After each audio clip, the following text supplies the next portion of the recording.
Imagine you're sitting beside someone you love. They've been ill for weeks. They've spoken very little all day. Then suddenly, they open their eyes. Their face changes. Not with fear, but with peace. They smile and quietly say, "Your father came to see me." You freeze.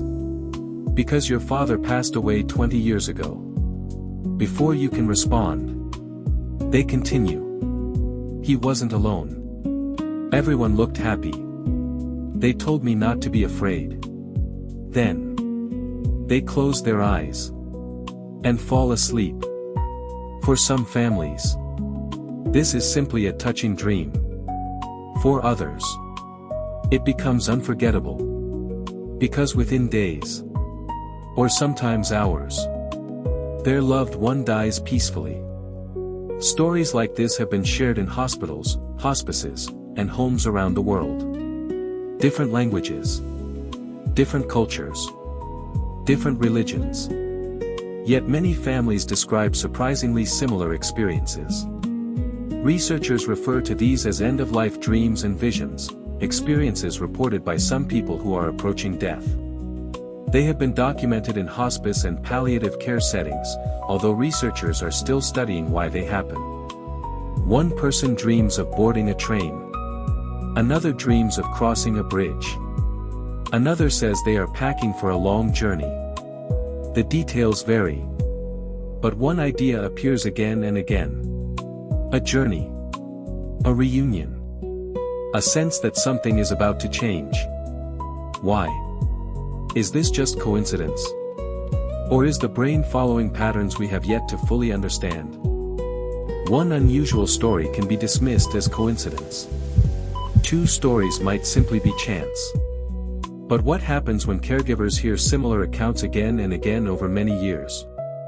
In hospice and palliative care, some doctors, nurses, and researchers have reported that certain patients describe vivid dreams or visions in the days or weeks before death. These reports have been studied under the name end-of-life dreams and visions, but scientists are still investigating why they occur. Many of the experiences are deeply personal. Yet some themes appear repeatedly. Not because everyone has the same dream, but because similar ideas emerge across different people. Many people describe seeing someone they loved who had already died. A mother. A father. A spouse. A sibling. A lifelong friend. These figures are often described as calm, welcoming, and reassuring. Some people say nothing is spoken at all. Others recall hearing simple words like, "It's okay. Don't be afraid. We're here." These accounts are emotionally powerful, but they are personal experiences, not scientific proof that the deceased are literally present. Another theme appears surprisingly often. People dream about traveling. Not rushing. Not escaping. Just leaving. Some dream of boarding a train. Others pack a suitcase. Some walk along a peaceful road. Others cross a bridge. Across different cultures, the destination changes. But the feeling is often the same. A journey towards somewhere unknown. Psychologists note that travel is one of the oldest symbols humans use to represent major life transitions, so these dreams may reflect how the mind processes the idea of life's final chapter. Many people who report these dreams describe an overwhelming sense of calm. Not fear. Not panic. Peace. Even patients who had experienced anxiety or pain sometimes describe feeling completely comforted during these dreams. For families, these moments can become cherished memories. For researchers, they raise an important question. What changes in the brain, or in the mind, could create such vivid feelings? Every night, while we sleep, our brains create stories. Some are strange. Some are frightening. Some feel completely real. But end-of-life dreams are often described as different. People sometimes say, "It didn't feel like a dream." Or, "It felt more real than being awake." That doesn't necessarily mean the experience reflects external reality. Our brains are capable of producing experiences that feel astonishingly real. Vivid dreams, lucid dreams, and certain neurological conditions all show how convincing internally generated experiences can be. This is why scientists don't stop at the stories. They ask, what is happening inside the brain? Imagine hearing hundreds of different people, from different countries, different religions, different languages, describe experiences that share common themes. Not identical, but similar enough to make researchers pay attention. Could human brains, when facing similar biological conditions, naturally create similar experiences? Or are these similarities driven by universal emotions, love, memory, hope, and the way humans understand life and death? The answers are still being explored. But to understand them, we first need to understand the most mysterious object in the known universe. The human brain. The human brain weighs only about 1.4 kilograms. Yet inside it, around 86 billion neurons communicate through trillions of connections. Every memory you've ever made, every face you've ever recognized, every emotion you've ever felt, every dream you've ever had, exists because of this extraordinary network. And every night, while you sleep, something remarkable begins. Sleep isn't one continuous state. It's a cycle. Your brain moves through different stages throughout the night. Some stages help repair the body. Others strengthen memories. But one stage has fascinated scientists for decades. REM sleep, rapid eye movement. This is when the brain becomes highly active, even though the body remains mostly still. It's also when many of our most vivid dreams occur. Have you ever had a dream so realistic that after waking up, you needed a few seconds to realize it wasn't real? Why does that happen? The answer lies in how different parts of the brain behave during dreaming. During REM sleep, the visual regions of the brain become highly active. The emotional centers, such as the amygdala, can also be very active. Meanwhile, areas involved in critical thinking and logical reasoning are often less active than when we're awake. This combination can make dreams feel incredibly convincing. Even impossible events, like flying, talking to someone who died years ago, or walking through a city that doesn't exist, can seem completely normal while you're dreaming. Your brain isn't trying to fool you. It's creating an experience using memories, emotions, imagination, and stored knowledge. Every face you've ever loved, every voice you've ever heard, every important moment in your life, leaves traces in your memory. Most of the time, those memories stay quietly stored. But during dreams, the brain can reactivate them in surprising ways. Scientists believe dreaming may help the brain process emotions and organize memories. That's one reason why people often dream about those who had the greatest emotional impact on their lives. Parents, children, close friends, life partners. Even if those people passed away years earlier, the dream can feel like a reunion, not because the brain has forgotten they died, but because memories and emotions remain deeply connected. As people approach the end of life, many things can affect the brain. Fatigue, medication, changes in metabolism, illness, interrupted sleep, pain, reduced oxygen in some situations. All of these factors may influence how dreams are experienced or remembered. Researchers are studying how these biological changes interact with memory and emotion, but there is no single explanation that accounts for every reported experience. Some dreams become unusually detailed. Some become intensely emotional. Others are remembered with extraordinary clarity. That doesn't automatically mean they reveal something beyond the brain. But it does explain why scientists continue to investigate them with care. The brain can create worlds. It can create people. It can create conversations. It can even create experiences that feel more real than reality itself. But one question still remains. If every dream is unique, why do so many reports from different people include similar dreams? Is it because human brains are built in similar ways? Or because humans, regardless of culture, share similar hopes, fears, memories, and symbols? To answer that, researchers began looking beyond individual stories. They started comparing them. And what they found made the mystery even more fascinating. Imagine collecting hundreds of stories from different countries, different languages, different religions, different cultures, people who never met each other, people who lived completely different lives. Yet when researchers compared many reports of end-of-life dreams and visions, they noticed something intriguing.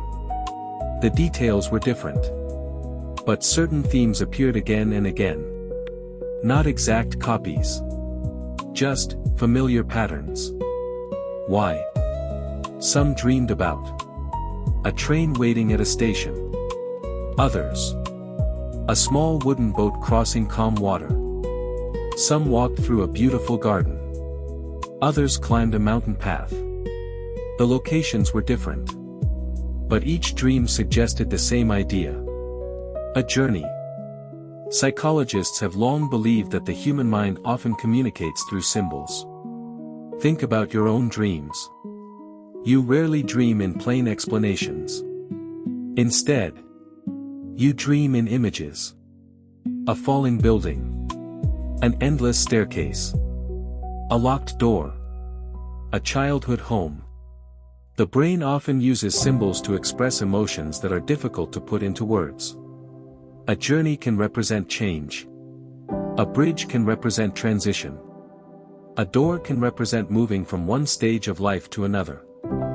These symbols appear in stories, myths, and cultures around the world, not necessarily because they share one origin, but because humans often use similar metaphors to understand major life events.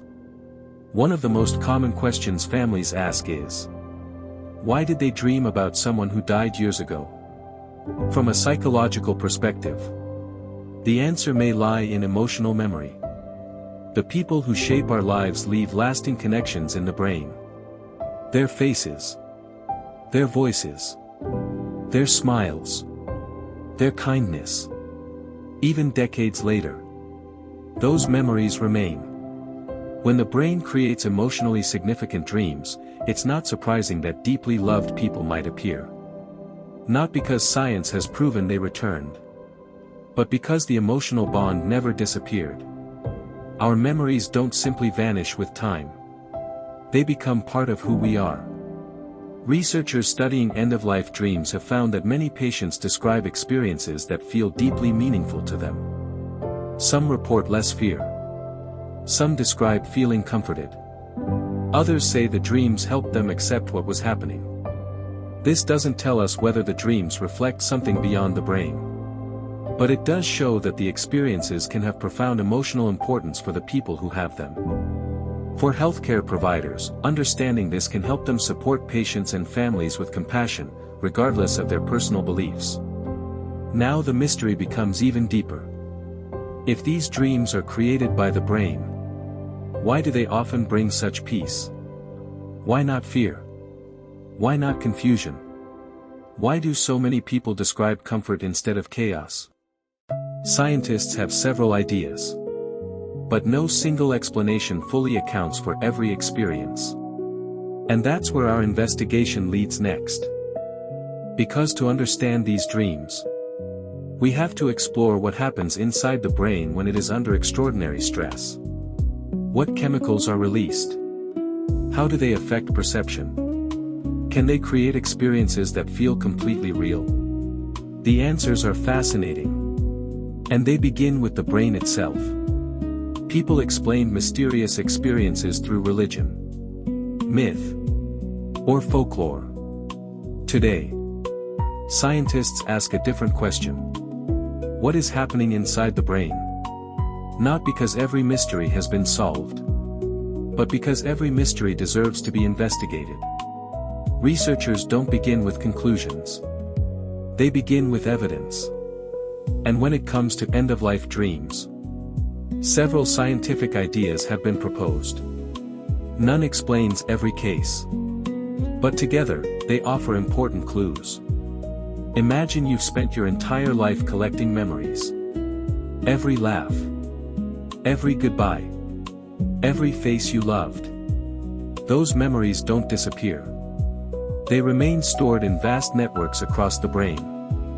Some psychologists think that, during serious illness or at the end of life, the brain may naturally draw upon its strongest emotional memories. Why those memories? Because emotional experiences are often remembered more vividly than ordinary ones. The people we love. The places where we felt safe. The happiest moments of our lives. These are deeply embedded in the brain. Dreams built from these memories may feel comforting because they are rooted in our most meaningful experiences. Your brain communicates using chemical messengers called neurotransmitters.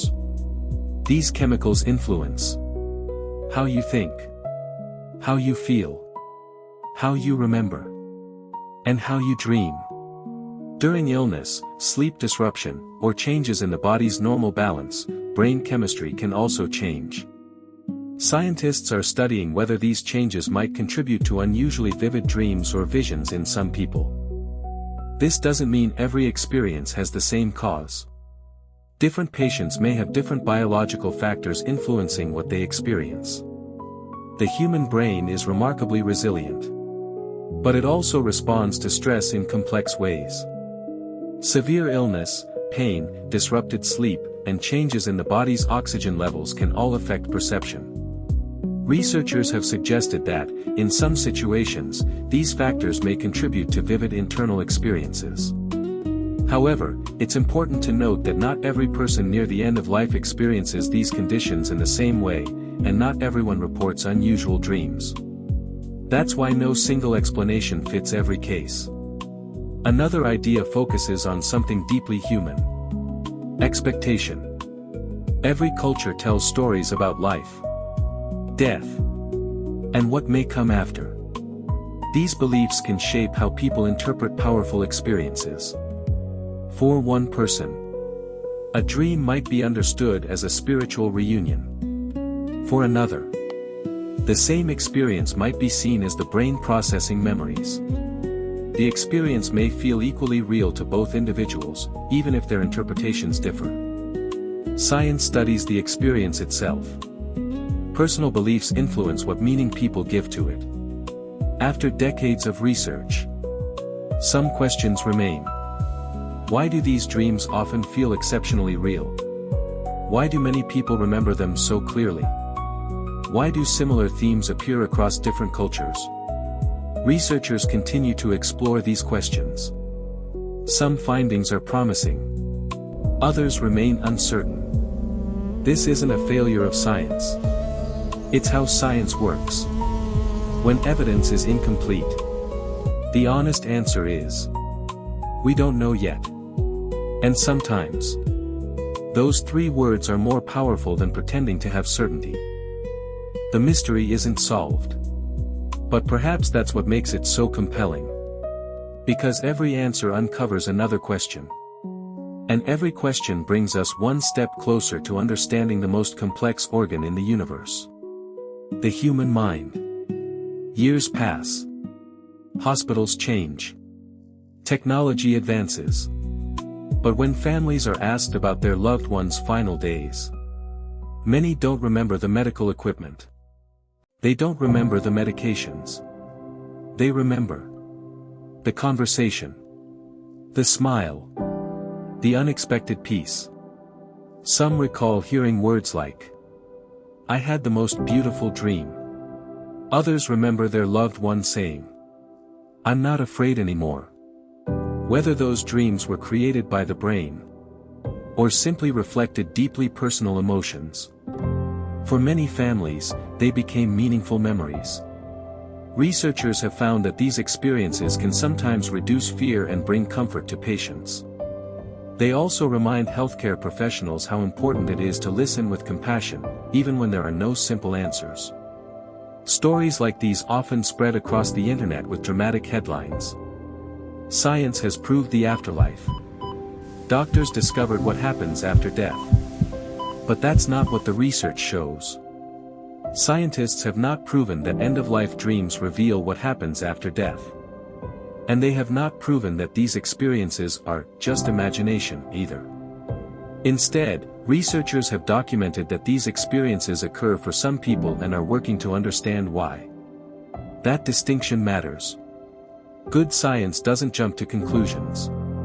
It follows the evidence, even when the answer is incomplete. At first, this documentary seemed to ask a question about death. But perhaps it was really asking a question about life. Why do our strongest memories stay with us? Why do the people we love remain so deeply woven into who we are? Why does the human mind search for meaning, even in its most difficult moments? The answers may never fit into a single documentary. But asking these questions helps us better understand ourselves. Maybe the greatest mystery isn't whether these dreams reveal another world. Maybe the greatest mystery is the incredible world inside our own minds. A brain capable of creating memories, love, hope, fear, and dreams so vivid that they stay with us forever. Some mysteries will eventually be solved. Others may remain unanswered. But curiosity has always been humanity's greatest strength. So the next time you close your eyes and begin to dream, remember this. Somewhere in the world, scientists are still trying to understand why the human mind can create experiences that feel more real than reality itself.